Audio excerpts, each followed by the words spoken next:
الحمد لله وحده والصلاة والسلام على من لا نبي بعده. اللهم لا سهل إلا ما جعلته سهلا وأنت تجعل الحزن إذا شئت سهلا لله تعالى. خب این درس از سلسله درس متن عقیده طحاوی رحمه الله درسی پنجم است. رسیدیم در نبوت یعنی سخن امام طحاوی شروع میشد از قولش و این محمد صلی الله علیه و سلم عبده المصطفى و نبیه المجتبی الی آخره. ان شاء الله از همینجا درس شروع میکنیم. خب امام طحاوی رحمه الله میفرمایند، میگن و این محمد صلی الله علیه و سلم عبده المصطفى و نبیه المجتبی. یعنی خب محمد صلی الله علیه و سلم، رسول اکرم صلی الله علیه و سلم، این بنده خدا است که او مصطفی است. مصطفی یعنی اختیار شده. و نبیه المجتبی، و نبی خدا است که او مجتبی است. مجتبی هم به معناش هم به معنای مختار میاد. یعنی مصطفی مجتبی هر دوش یک معنا دارد. و رسوله المرتضی، و رسول خدا است که اون خداوند از اون راضی شده است. یعنی خداوند رسول اکرم صلی الله علیه و سلم را اکرام کردند به همین رضایت خودشان.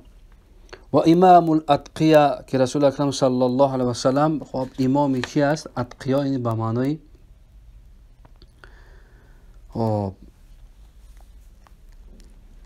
یعنی امامی تمام خدا، یعنی اتقیا خدا ترس.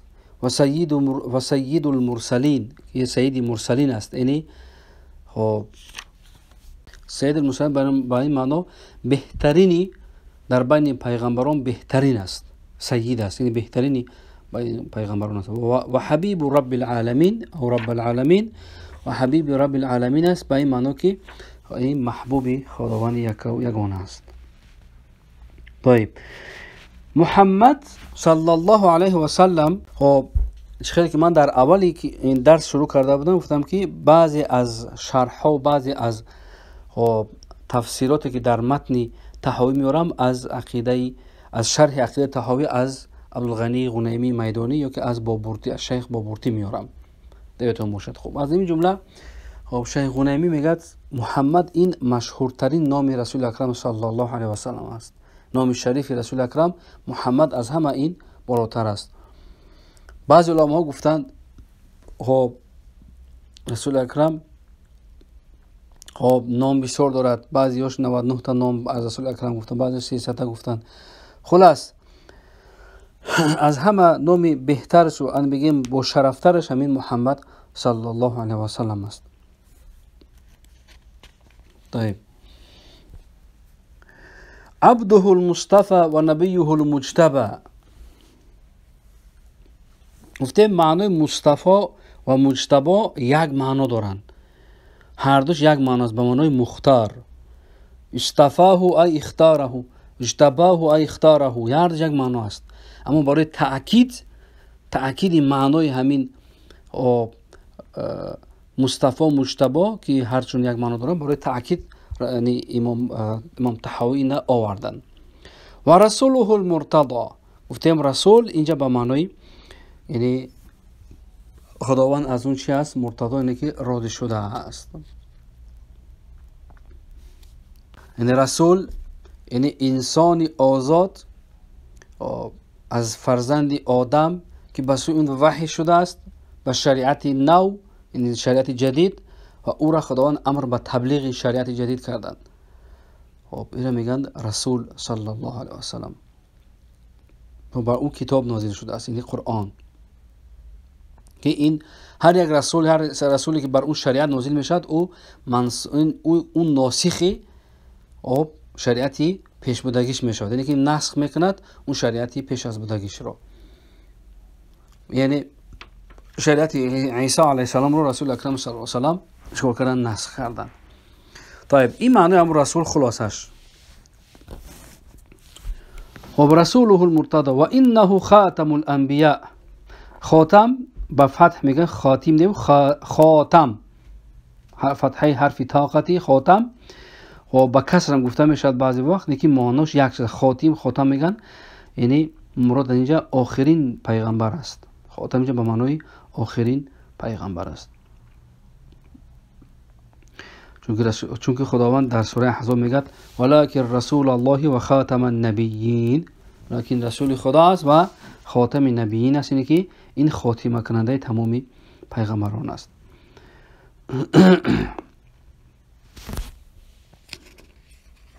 طيب خب بعدا امام طحاوی گفت و امام الاتقیاء. امام الاتقیاء یعنی این در روزی، خب با یک معنی گفتیم که امام یعنی از افضل همه یمون چی است، یعنی پیغمبران است. با یک معنی دیگه امام الاتقیاء یعنی او روز قیامت از همه مقدم است. یعنی رسول اکرم امام الاتقیاء با این معنی که رسول اکرم صلی الله علیه و سلم روز قیامت از همه پیغمبران مقدم است، یعنی که اول رسول اکرم صلی الله علیه و سلم محشور می شود، حشر می شود، بعد امتش، بعد دیگر پیغمبران. این از معنی امام الاتقیاء، یعنی مقدم بر تمام پیغمبران است روز قیامت. خب امام الاتقیاء و سید المرسلین، سید المرسلین گفتیم یعنی افضلهم، یعنی افضل ترین پیغمبران است، و حبیب رب العالمین، و حبیب خدا است، محبوب خدا است. طيب و كل دعوة نبوة بعد نبوته فغی و هوى. امام طحاوی بعد میگه و کل دعوه، و هر دعوایی که هر کسی که دعوا میکند نبوتین، یعنی دعوای نبوت میکند، دعوای پیغمبری میکند بعد نبوته، بعد از نبوت رسول اکرم صلی الله علیه و سلم، پس دعوای این چی است؟ غی و هوى. غی یعنی گمراهی است، هوا این هوا نفس اماره، هواس نفس اماره است. خب معنای خب این تحت لفظ، اما معنای بگیم عمومیش این است که کسی که دعوای نبوت میکند بعد از رسول اکرم صلی الله علیه و سلم، پس دعواش باطل است. چون که رسول اکرم صلی الله علیه و سلم گفتند که در روایت بخاری و حاکم لا نبی بعدی، یعنی خلاص حدیث لا نبی بعدی، بعد من نبی نمیشود. این حدیث ثابت است. خب یک چیز فقط ذکر کنم، یک بگیم، چون که اگر شنیده باشین در پاکستان یک احمق، بگیم یک میشه بگیم که نامسلمانه به نام احمد قادیانی پیدا شده بود. غلام احمد قادیانیش میگفتند. اون دعوای پیغمبری میکرد، لیکن اون دلیل داشت. خب سوره حج آیه 75 خب همین آیات دلیل میگرفت، میگفت که قوله تعالی الله یصطفی من الملائکه رسلا و من الناس یصطفی. انا من گاب در سر یصطفی است. الله یصطفی من الملائکه رسلا و من الناس، یعنی آیه همین آیه 75 سوره حج. خداوند میگه که خداوند یعنی اختیار میکند از ملائکه رسول را و از مردم رسول را، یعنی مراد از الناس یعنی از بشریت، از انسان ها در روی زمین، و در آسمان از ملائکه ها هر کی را بخواد رسول انتخاب میکند. این غلام احمد قادیانی همین کلمه یصطفی را، فعل مضارع را، همین را گفت، میگه که این فعل مضارع است. معناش یعنی چی؟ یعنی مقصدش چی بود فعل مضارع؟ با این معنی که وقتی که یصطفی را خب غلام احمد قادیانی به معنای فعل، یعنی بگیم حقیقی فعل مضارع میگرفت، اگر یعنی بر معنای ظاهریش وقتی گرفته بود، از این یعنی فهمیده بود که یعنی که در زمان حاضره و آینده خداوند گویا که از بشریت پیغمبر را انتخاب میکند، یعنی بعد پیغمبر باید که پیغمبر باید بشود.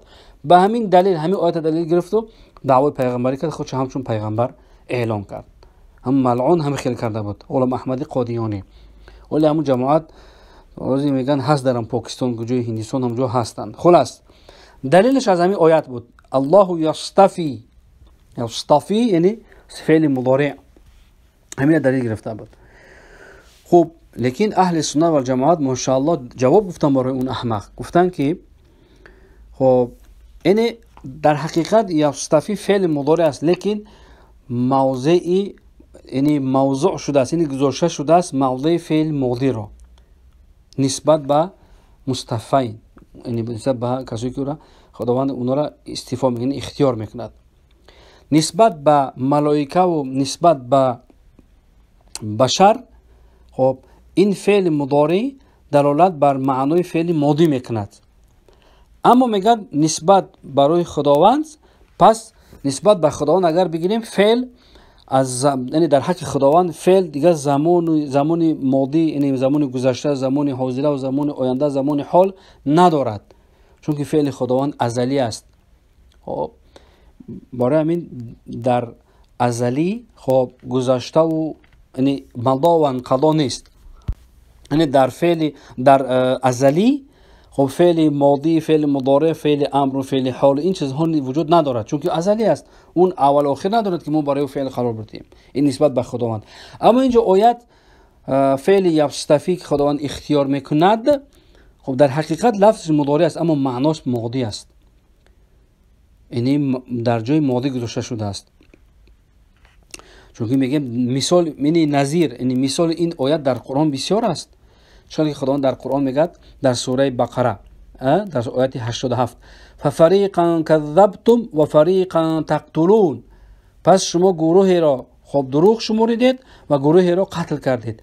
تقتلون و گروهی را، اگر تقتلون فعل مضارع است، مثل کلمه یستفی فعل مضارع است، اما مرادش چی است؟ ای قتلتم، یعنی شما قتل کردید در زمان گذشته، نه که در زمان حاضر و آینده قتل میکنید.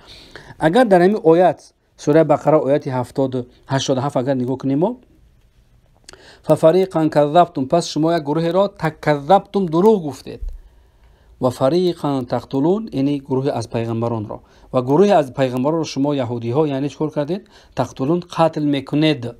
معنی بگیم ظاهری فعل مضارع، اما اینجا در تفسیر مفسران میگن تقتلون به معنی چیه؟ قتلتم، به دلیل آیت قبلی. کذبتم فعل ماضی است، یعنی فعل گذشته. همچنین تقتلون معنی چی است؟ یعنی فعل مضارع است اما موضعی فعل ماضی اینجا گذاشته شده است.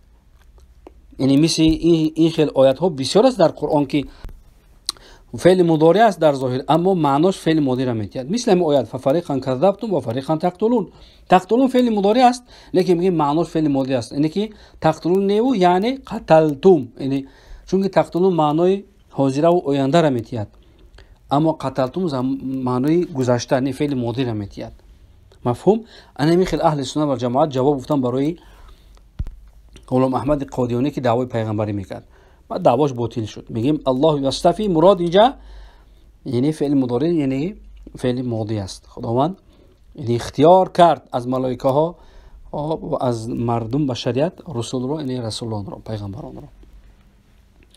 طيب دوام میتیم خب متن تحاوی را. وهو المبعوث الى عامة الجن وكافة الورى بالحق والهدى. و همون رسول اکرم صلی الله علیه و سلم مبعوث است، یعنی فرستاده شده است. مبعوث به معنی فرستاده شده، یعنی به سوی ثقلین یعنی به عالم جن و انس. خودش میگه الی عامة الجن، به سوی تمام جن ها، عامه جن، فرق ندارد چگونه جن باشد، مرد زن همش.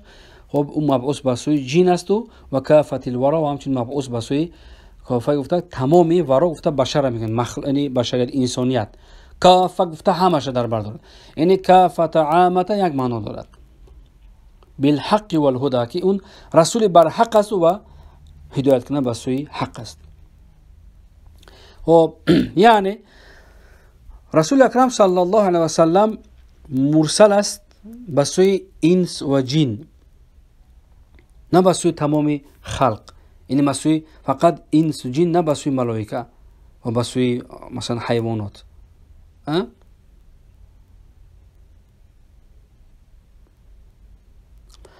خب مرسل برای که یعنی رسول اکرم صلی الله علیه و سلم دعوت کردن خب عالم جن و عالم انس را، یعنی جن ها و بشریت انسان ها را. اما رسول اکرم صلی الله علیه و سلم دعوت نمیکردن بهائیم. مثلا بهائیم گفته چهارپا هم این مخلوق است، که ملائکه هم مخلوق است. اما بعضی علما آورده گفتگی در بعضی مفسرها که خب یعنی به سوی ملائکه رساله تشریف است، یعنی رساله رساله رسول اکرم صلی الله علیه و آله رسالتش رسالت تشریف است، اما به سوی بشریت رسالت دعوت است، یعنی که دعوت به سوی حق میکرد رسول اکرم صلی الله علیه و سلم. طيب بعدا امام طحاوی رحمه الله شروع میکنه در بحث کلام الله یعنی قرآن.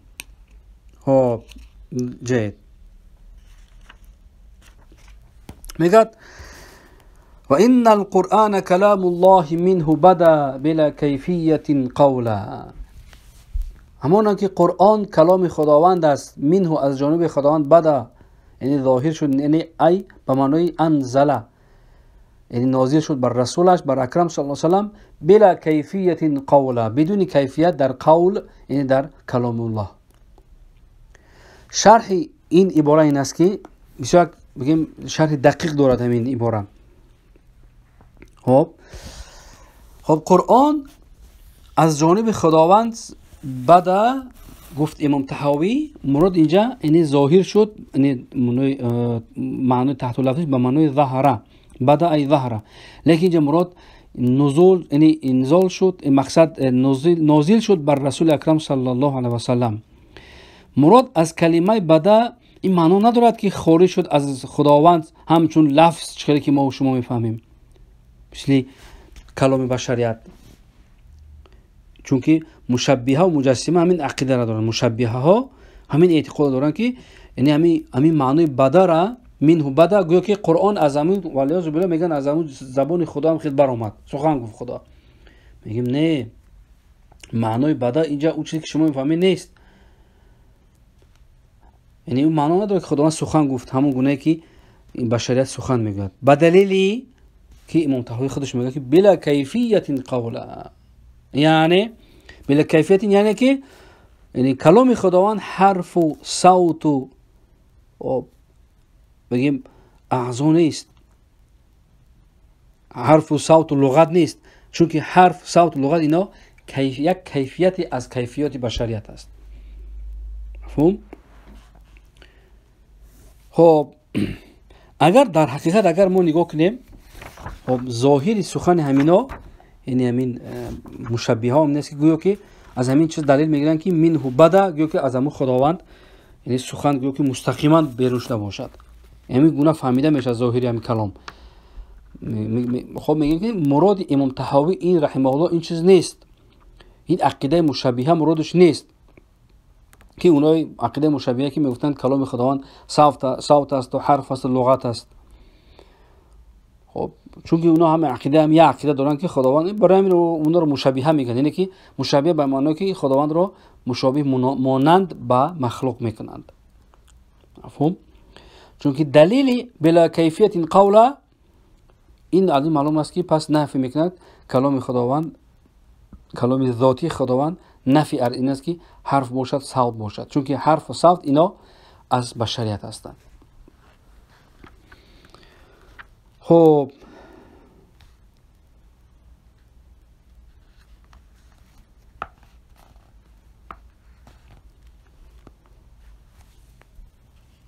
پس اگر پرسن که خب معنای منه بدا چی است،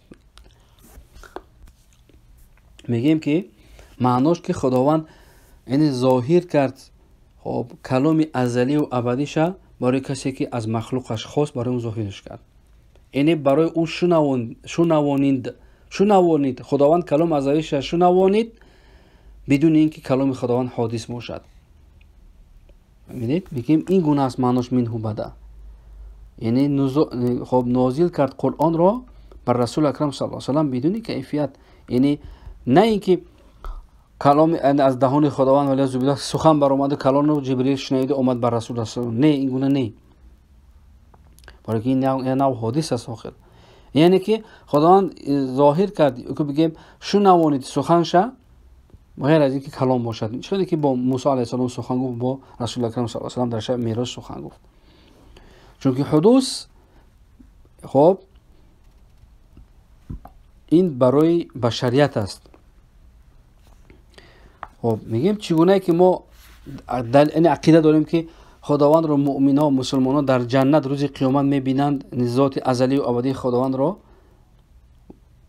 و دیدن بشریت برای خداوند این حادث است، همون گونه شنویدن بشریت برای کلام خداوند، یعنی ازلی، کلام ازلی خداوند، اینم حادث است. یعنی شنویدن موسی علیه السلام و شنویدن رسول اکرم صلی الله علیه و سلم سخن ازلی خدا را، این شنویدن اینا حادث است. چگونه ای که اهل جنت خداوند را در روز قیامت، یعنی در جنت، اهل جنتی ها در جنت خدا را میبینند بدون کیفیت، بدون جهت و بدون یگم بگیم شبیه و یگم و مسافت خدا را که میبینند، دیدن بشریت برای خداوند حادث است. ذات ازلی ابدی خدا را میبینن ان شاء الله، میبینیم ان شاء الله، لیکن دیدن ما حادث است. همین گونه شنیدن موسی علیه السلام و شنیدن رسول اکرم صلی الله علیه و سلم سخن ازلی و ابدی خداوند را حادث بود، اما کلام خداوند ازلی و ابدی است. برای همین این مشابه ها از همین سخن بسیار بگیم راحت میکنن که منه بدا، یعنی که والعیاذ بالله، یعنی که گویا که از خداوند همون سخن برآمده باشد. خب چون که در اصل خب قرآن اطلاق کرده میشد بر کلام ذاتی. وقتی قرآن میگیم این همچون گفته میشد کلام ذاتی ازلی خداوند، و قرآن همچون لفظی منزل بر رسول اکرم صلی الله علیه و سلم. چون که سخن خدا را همچون جایز است اطلاق کردن بر کلام ذاتی ازلی و همچنین جایز است اطلاق کردن بر لفظ منزل. از باب حقیقت همین خیلی است. این حقیقت شرعی است. برای همین میگیم این قرآن دو معنا دارد آخر. کلام خدا میشود بگیم قرآن خب کلام ذاتی ازلی خداوند، و میشود بگیم قرآن لفظی منزل بر رسول اکرم صلی الله علیه و سلم. این دو تعبیر دارد. این برای همین این یگم خلاف شرع نیست، این حقیقت شرعی همین است. طيب خب میگیم عقیده ما اهل سنت و جماعت همین است که بلا کیفیت قولا، خیلی امام طحاوی گفتند، یعنی سخن گفتن خداوند بدون حرف و بدون صوت و صدا و بدون لغت است. چون که حرف و صوت و لغت اینا همچون در قسم کیفیت داخل. کیفیت چگونگی، چه خیل بودن، و همین است مراد مؤلف، این مراد امام طحاوی و همین مذهب اهل حق و اهل سنت و جماعت است. چون که ابو حنیفه رحمه الله در یعنی ابو حنیفه رضی الله عنه در بعضی رساله هاش از اون جمله فقه اکبر میاد کو میگه ان الله يتكلم لا كتكلمنا او لا ككلامنا يتكلم بلا حرف ولا صوت. یاد خدا سخن میگه نمیشه سخن گفتن ما، خدا سخن میگه بدون حرف بدون صوت. یعنی این دلیل بر این است که این سخن امام ابو حنیفه که خداوند بدون حرف و بدون صوت بدون لغت سخن میگه. و امام طحاوی هم در اول کتابش گفت که هذا گفت هذا على مذهب فقهاء الملة ابي حنیفه النعمان الى اخره. این تایید کرد که این عقیده که من می‌نویسم بر موافق عقیده امام ابو حنیفه و امام ابو یوسف و امام محمد است، یعنی بر سبک عباره‌های امو است. خلاص گپ سخن طولانی نشود، یعنی در اینجا معنای منه بدا همین است، یعنی که خب خداوند نازل کرد قرآن را بر رسول اکرم صلی الله علیه و سلم، اما سخن خداوند، کلام خداوند نه حرف است، نه صوت است، نه لغت. و انزله علی رسوله وحیا، خداوند نازل کرد قرآن را بر رسولش صلی الله علیه و سلم همچون وحی، یعنی وحی کرد. خب یعنی با واسطه وحی خداوند نازل کرد این قرآن را. و ایقنوا و صدقه المؤمنون علی ذلك حقا، و تصدیق کردن مؤمنان، مسلمان ها رسول اکرم صلی الله علیه و سلم را بر همین نزول قرآن، یعنی بر قرآن همچون حق، همش تصدیق کردن نزول قرآن را، این صحابه ها. و ایقنوا و یقین پیدا کردن صحابه ها که انه کلام الله تعالی بالحقیقت لیس بمخلوق ککلام البریه، یقین کردن که کلام خداوند در حقیقت کلام ازلی خدا است، نه مخلوق نیست، مثل کلام بریه، مثل کلام بشریت مخلوق نیست. معنی این که خب کلام خداوند است در حقیقت ما بیان کردیم، گفتیم در بالا که یعنی بدون یعنی حقیقت این اونجا گفتیم حقیقت شرعی که او کلام ذاتی گفتیم که قرآن جایز است که گفته شود کلام ذاتی ازلی خداوند و همچنین جایز است گفته شود که قرآن این لفظی منزل بر رسول اکرم صلی الله علیه و سلم. این از معنی حقیقت. لیس بمخلوق این که کلام البریه، خودش امام طحاوی میگه یعنی قرآن خب یعنی کلام بشریت نیست. بریه گفته یعنی کلام بشریت نیست، یعنی کلام خداوند یک صفت ازلی خدا، یعنی یک صفت ازلی است که قائم به ذات خداوند خودش است. خب حرف و صوت نیست، یعنی قائم به ذات خدا خودش است. طيب فمن سمعه فزعم ان كلام الله انه كلام البشر فقد كفر. امام طحاوی میگه کسی اگر بشنود همین سخن را و گمان برد که این کلام بشریت است، همین قرآن، یا که کلام ولیعوذ بالله موسی علیه السلام است، یا کلام محمد صلی الله علیه و سلم است، پس امام طحاوی میگه فقط کفر، این کافر میشود، از دین خارج میشود. وقد ذمه الله وعابه واوعده بسخر حيث قال تعالى ساصليه سخر. خداوند او را چکار میکند؟ یعنی عذابش میتد روز قیامت.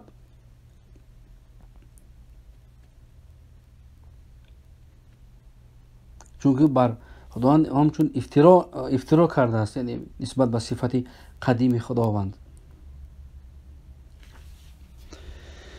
طيب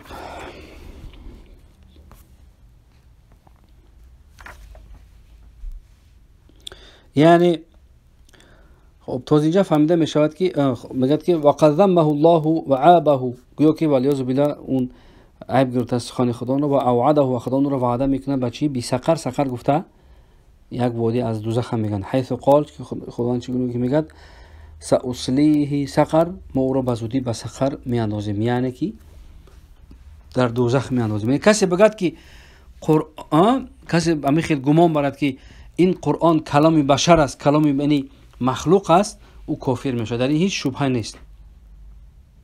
خداوند او را مراه کرده است و را خداوند جزاش میتید و وعده میتید که وعده داده است خداوند که او در دوزخ میرود و اوعده بسقر. سقر یعنی ساصلیه سقر، یک وادی از دوزخ.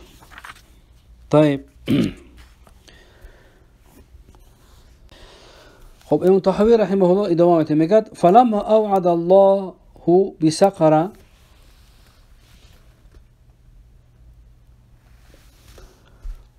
لمن قال إن هذا إلا قول البشر علمنا وأيقنا أنه قول الخالق البشر ولا يشبه قول البشر. أيوة،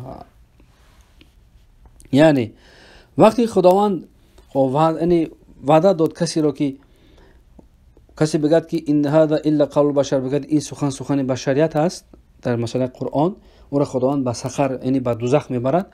میگد علمنا، امام طحاوی میگد ما از اینجا دانستیم و ایقن و یقین کردیم که انه قول خالق البشر، این قرآن قول یعنی کلام خالق بشر است، یعنی خالق بشر خداوند یگا و یگانه است.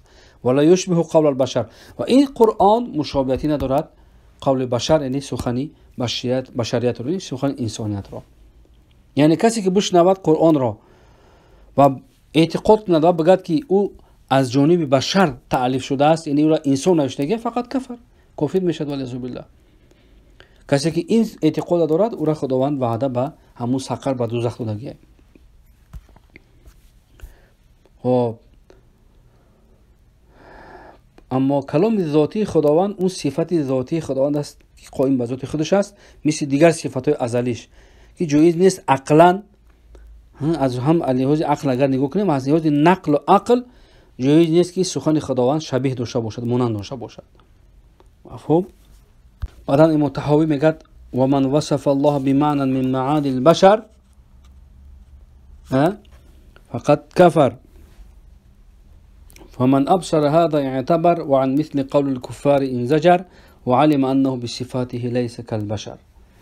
یعنی کسی که خداوند را وصف کند به یک صفت، به یک معنا، یک صفت معنا به معنی صفت، به یک صفت از صفت بشریت، یک صفت، فقط کفر، به تحقیق کافر شده است. فمن ابصر هذا اعتبر، کسی که این را اگر بفهمد به تحقیق عبرت گرفته است، فهمیده است.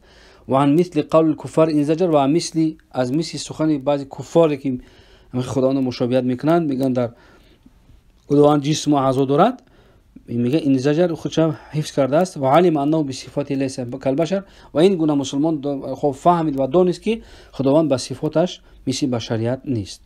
یعنی کسی که خداوند را صفت کند به یک صفت از صفات بشریت، خب که این صفات بشریت که این حادث هستند، خب هم اگر این صفت کردنش قولی باشد یا اعتقادی باشد، او میگه والیعاذ بالله کافر میشه، چون که او تکذیب کرده از قول خداوند را لیس کمثله شیء و هو السمیع البصیر. خداوند مثل مانند ندارد که خداوندش نوابینا است.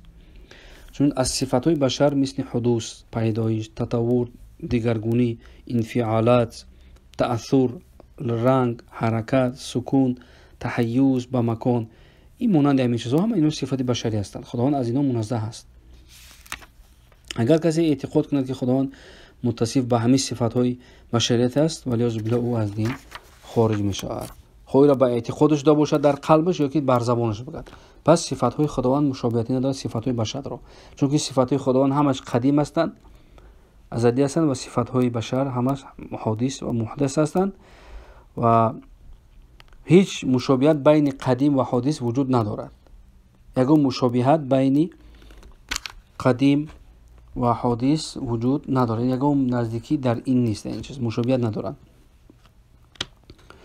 وقتی که امام طحاوی در اونجا گفت که خب فمن ابصر هذا، اعتبر ابصر اینجا به معنای یعنی بصر، یعنی ببیند، به معنای همون بصری چشم نیست، یعنی همون بصری قلب است، یعنی با چشم قلبش اگر چیز بفهمد، خب او انشالله که اعتبار کرده است، یعنی فهمیده است میرا. قول وقت که فمن ابصر هذا اعتبر به معناش که اینو عبرت گرفت با از سخن اون کفاری که اونا در حق خداوند مماثلت و مشابهت را میتین، یعنی که جایز میشمونن. یعنی والیعاذ بالله از این خیلی اعتقاد خداوند نگه بدارد، این گونه اعتقادهای فاسدی که بعضی والیعاذ بالله بعضی گروه ها و بعضی چیزا دارند، والیعاذ بالله خداوند پناه طلب کند. دیدید که این متحاوی چی میگه؟ و ما وصف الله بمعنى من معانی البشر فقط کفر. خب کسی که خداوند را وصف میکنه، صفت میکنه با یک صفت از صفات بشر، میگه والیعاذ بالله کافر میشود. خب یک چند روایت میارم، مثلا امام علی ابن ابی طالب رضی الله عنه، خب حضرت میگن گفتن که سیرجع قوم من هذه الامه عند اقتراب ساعة کفار. گفتن از این امت، این امت پیغمبر صلی الله علیه و سلم، بعضی گروه های پیدا میشوند که نزد اقتراب ساعت، در آخر قیامت، از نشانه های قیامت همونو پیدا میشوند که اونها کافر هستند. یعنی کفرشون با چی است؟ یونکرون الخالقهم، یعنی خالقشون رو انکار میکنن، یعنی فاسفونه بالجسم والاعضاء، که خداوند را خب همچون جسم و اعضا قائل میشن.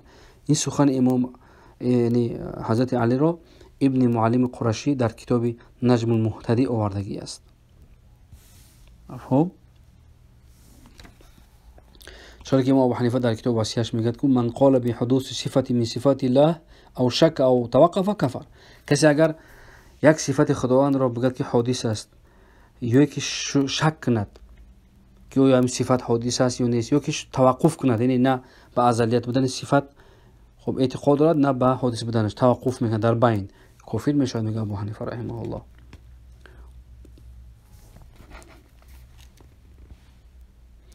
خلاص بسیار از علماها، بسیار از یعنی اهل سنت و جماعت در این مسئله خب متفق هستند که اگر یک صفتی از صفاتهای خداوند را حادث بگوید یا که مشابه بر مخلوق کند، او از دین خارج می شود. طيب اینجا توقف میکنیم ان شاء الله و رسیدیم تا قول مؤلف و رؤیت حق لاهل الجنه، تا همینجا ان شاء الله درس دیگه از همینجا شروع میکنیم و خداوند اگر نصیب کند ان شاء الله از همینجا درسی ششم رو شروع میکنیم و رؤیت حق لاهل الجنه. و آخر دعوانا و الحمد لله رب العالمین.